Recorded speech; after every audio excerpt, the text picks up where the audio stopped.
Hi, welcome to Starz Recapped. Today I'm going to explain an American sci-fi adventure movie titled Dune Part 2, which was released in 2024. Spoiler alert, watch out and stay sharp.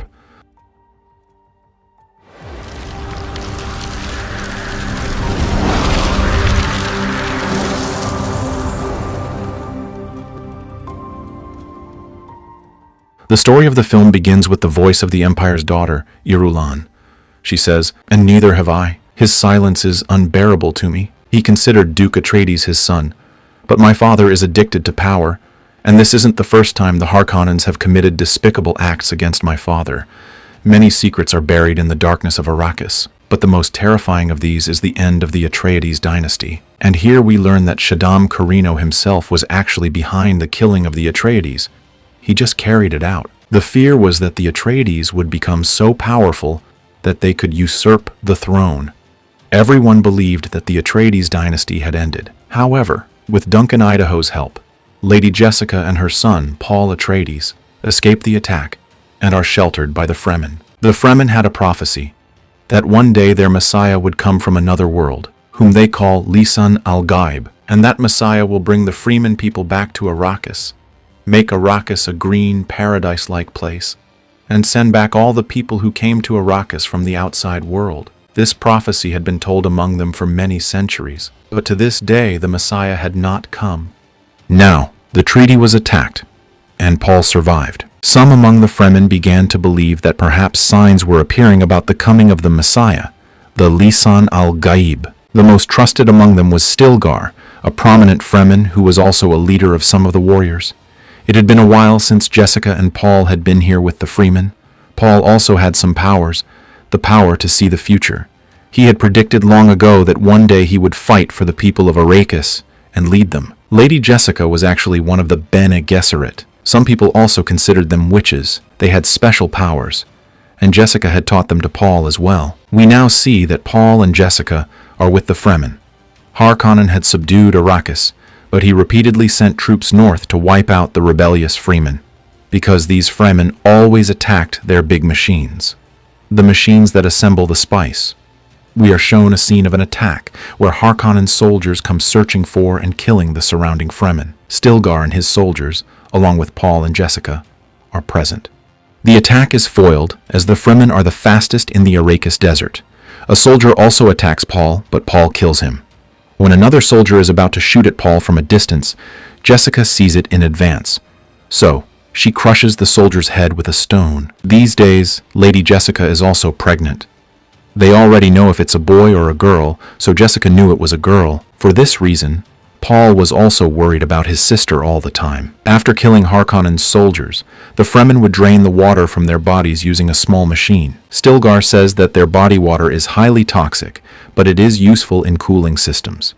If you've seen the first part of this story, then you know that Arrakis is a hot planet and there is a great shortage of water here. That's why these people wear a special suit that refilters the water coming out of their bodies, like sweat and urine, so they can use it. So even after killing an enemy, they do the same thing. They drain all the water from their bodies. Water is the most precious thing for a Freeman. After draining the water from the corpses, they place them in the desert and summon Shai-Hulud, the giant worm, who devours the corpses of the Harkonnens. The film now takes place in Arrakis, the northern capital of Arrakis, where the Harkonnen Rabban, the Baron's nephew, is angry because the production of the melange spice is being disrupted. Again and again the Fremen were coming under attack in the south, and when one of his men suggests calling back the army, Rabban starts killing him. He did not want to prove himself weak. On the other hand, we see Stilgar and the rest of the Fremen bringing Lady Jessica and Paul to their secret city. This city was built by carving stones. There were many Fremen living here, who watched Paul and Jessica intently when they arrived. Yes, there were some who thought Paul was Lisan al-Gaib, the Messiah. The elders here ask Stilgar, "Why do you think he is the Messiah?" Stilgar replies, "I've gotten hints." Some people even make fun of Stilgar. Afterward, their comrade who died fighting Paul is cremated. The water is removed from his body and is thrown into a pond there. This gives us an idea of the great sacrifices these people have made. Stilgar speaks to Lady Jessica and says, "We have plenty of water, but even if we die of thirst, We will never drink from this pond, because it is sacred. According to the prophecy, when Arrakis becomes green again, similar ponds and rivers will flow here.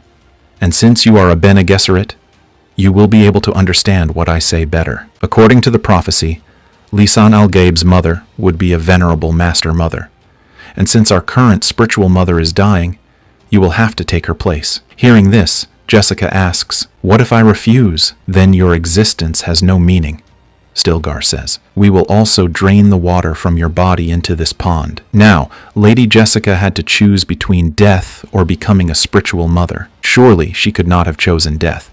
But becoming a spiritual mother was not easy either, as she would have to drink the blood of Shai-Hulud, which is blue in color and tastes poisonous.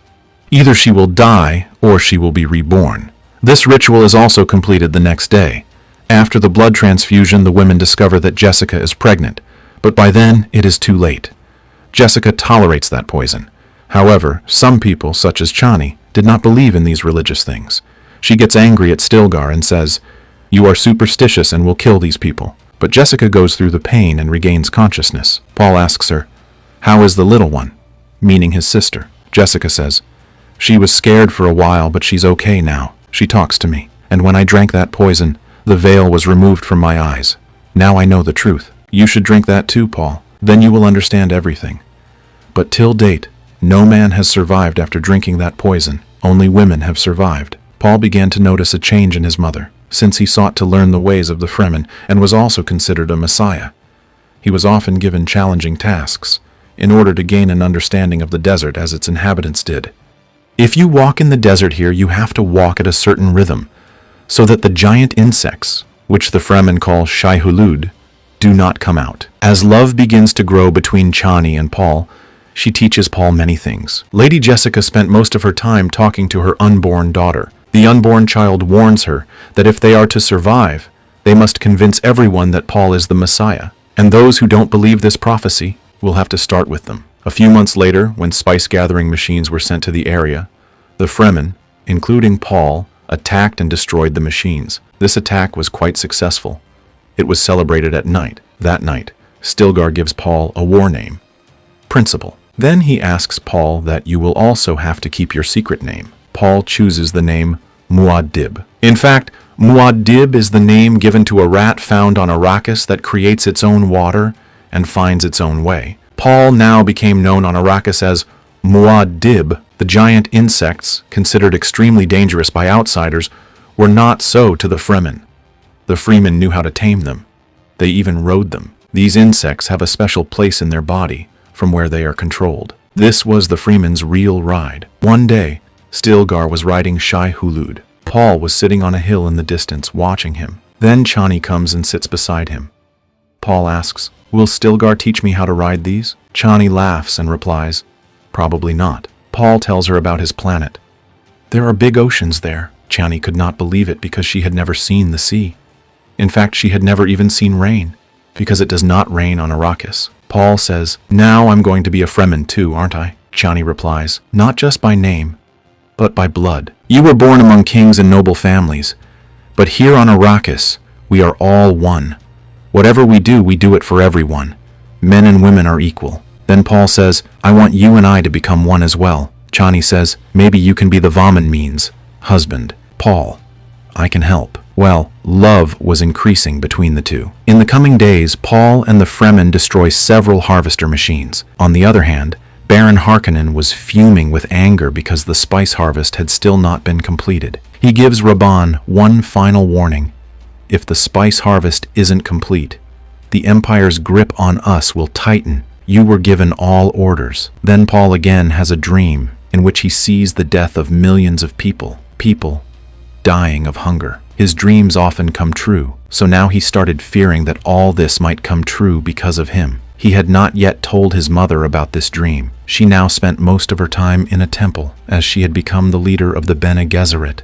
Some ancient words were also written on her face. The day comes when Stilgar teaches Paul how to ride the Shai-Hulud. Before summoning the insect, Stilgar tells Paul, "No need to show off. Just keep your balance. Even if you can't ride it, you will still be the same Messiah.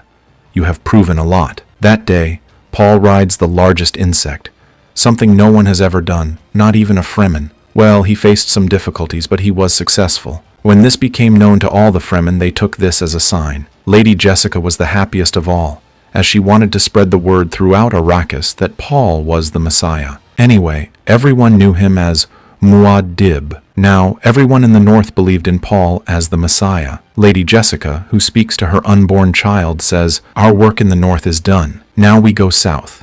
Because there is a fanatic sect there, we have to convince them that Paul is the Lisan al-Gaib." Paul did not like this behavior of his mother. She was spreading false stories and misleading people, because Paul might not be the Messiah.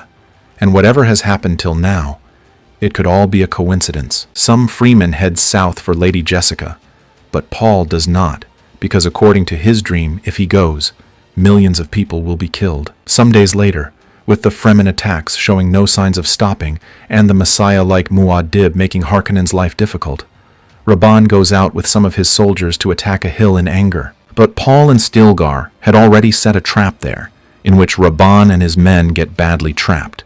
But Rabban was a coward, so he always escaped. News of this Messiah had now reached every planet, even the Imperial Palace. Princess Irulan discusses this with her father, saying, "If we are to maintain our hold on Arrakis, we must not suppress religion, nor kill this Messiah, since that would make him immortal." While speaking with Gaius Helen Mohiam, leader of the Bene Gesserit, we learn that these religious prophecies are actually the work of the Bene Gesserit. These people give false hope to the public so that they remain under their control. In fact, they are engaged in maintaining the balance of the empire. But now, all that is coming true. Emperor Shaddam IV begins to suspect that Paul may be alive, but Gaius Helen Mohiam silences him, saying, "Do not mention this to anyone. If the Carino clan finds out that he was behind the destruction of the Atreides, your father will lose the throne. We have a plan," she says. Paul Atreides wasn't our last hope. The Baron's younger nephew, Feyd-Rautha Harkonnen, will become heir to Arrakis.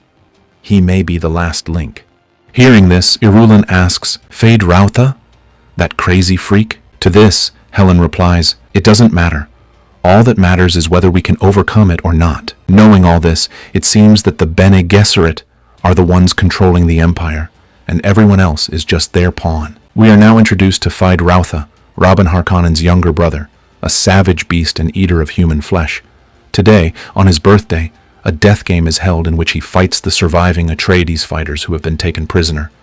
2 of them were drugged so that they would lose quickly, but the third, a doctor, was not drugged. This doctor belonged to Duke Leto's family and was the one who helped in the attack. During the combat, Feyd-Rautha kills 2 of the prisoners quite easily, but the third one is his match. The Baron also knew that Feyd-Rautha could lose his life in this fight, but he did not stop the battle. The women of the Bene Gesserit also came to watch the battle, with their eyes set on Feyd-Rautha. Feyd-Rautha even takes off his armor and eventually wins the battle. Later he meets his uncle, Baron Vladimir Harkonnen, who talks about giving him Arrakis. "Your brother has failed. He will be removed from office," the Baron says. "The Empire was involved in the destruction of the Atreides, and when the Carino clan learns of this, the Empire will be overthrown, and you will sit on the throne." After the celebration that night, a Bene Gesserit woman ensnares Feyd-Rautha, and the two become intimate. The Bene Gesserit wanted an heir of Harkonnen blood. This sisterhood fulfills its goals very cleverly. Back on Arrakis, a few days later, the spice gatherers bring their harvesters to one location. These weren't Harkonnen. They were civilians. That's when they are attacked. But actually, these people were from Gurney Halleck. He survived the attack and was now alone, collecting spices illegally. Paul is very happy to meet him. Gurney is also shocked to learn that Paul is actually Muad'Dib, the Messiah. Paul wanted revenge, and so did Gurney. Gurney had a plan. Every major house had a secret depot of nuclear bombs. The Atreides had a warehouse on Arrakis itself, in an open location high up in the mountains where no one would notice. They had so many weapons that they could destroy the entire planet. And all they had to do was fight the Harkonnen. After getting the weapons, it now seemed possible to defeat them. Meanwhile, in the south, Lady Jessica was spreading stories of the Lisan al-Gaib. The babies of these giant sandworms were kept in a temple there. Actually, this was the place from where worm blood was extracted. Lady Jessica tells the guard there, "When my son comes here, feed him this blood too. However, no man can drink this blood. If any man drinks it, he will die. But Jessica had faith. As soon as Feyd-Rautha sets foot on Arrakis, he wreaks havoc on the Fremen bases. His ruthless attack leaves many Fremen dead. The Fremen hiding in the north, including Paul, are forced to move south. They ride giant insects and cross dangerous storms to reach their hideout in the south. There, at Jessica's behest, a woman at the temple gives Paul the poison. As soon as he drinks the poison, he falls unconscious. Everyone is afraid that he will die. Chani is very upset at Jessica's actions, but because of her tears, Paul comes back to life, and everyone witnesses the miracle. If the people of the South didn't believe him to be the Messiah until now, they've started believing in him now. Now that all the Fremen are united, Paul Atreides declares war. Either the people of Arrakis will be wiped out, or we will take back our planet. Paul appears before everyone, giving a fiery speech. He reveals the deepest secrets of those who did not trust him. That's why everyone bows before him. Millions of Fremen are now ready for war. Paul sends a message to the Empire. The Empire, and especially the Harkonnen, are enraged when they discover that Paul Atreides is alive. Paul directly challenged the Empire. The next day, the Emperor himself arrives on Arrakis, where the Baron and his nephew are presented before Paul. When the Emperor received Paul's challenging message, he was shocked. According to the Baron, southern Arrakis was a barren area, but it wasn't. Paul and Gurney devised the strategy right there. As the Emperor's troops began to disembark, bombs were dropped some distance away from the keep on Paul's orders. This caused a stampede in his army. Then all the Fremen, led by Paul, attack. The attack was fatal. Soon, Paul and his men capture the Empire's fortress. The Emperor, his daughter, and all the Harkonnen are taken prisoner. First, Paul avenges his father, Duke Leto, killing the Baron on the spot. And when Robin tries to escape to save his life, Gurney Halleck stops him and kills him instantly. Prior to this attack, the Baron had sent a message to House Corrino that their future was in danger, and that war had broken out on Arrakis. Paul and his men capture Arrakis, but they must now face an even larger army. Paul orders, send them a message. If they attack, we will blow up this planet with nukes. The Emperor arrives. He's about to kill Paul. Paul angrily says, "Who knows if they have come to listen to me? What you did. You got my family killed. I accept your daughter's hand in marriage, and I will become Emperor." Saying this, Paul challenges him to a fight. But Feyd-Rautha fights instead of the Emperor. There is a fierce battle between the two. But in the end, Paul kills him. Seeing this, everyone there starts calling him Lisan al-Gaib. Now Paul goes before the Emperor. He could have killed him, but his daughter Irulan agrees to marry him. The Emperor bows his head. Hearing this, Paul decides to marry Irulan. Seeing all this, Chani leaves the place in anger. The Empire's warships were now close to the planet. They were not listening to Paul, so the Fremen forces go to war, fighting the Harkonnens' ships. This is where this story ends. That's my explanation of the movie Dune 2. So guys, what do you think of the movie? Drop your thoughts in the comments. Don't forget to subscribe for more videos like this, turn on notifications, and leave a like to support the channel. Thanks for watching.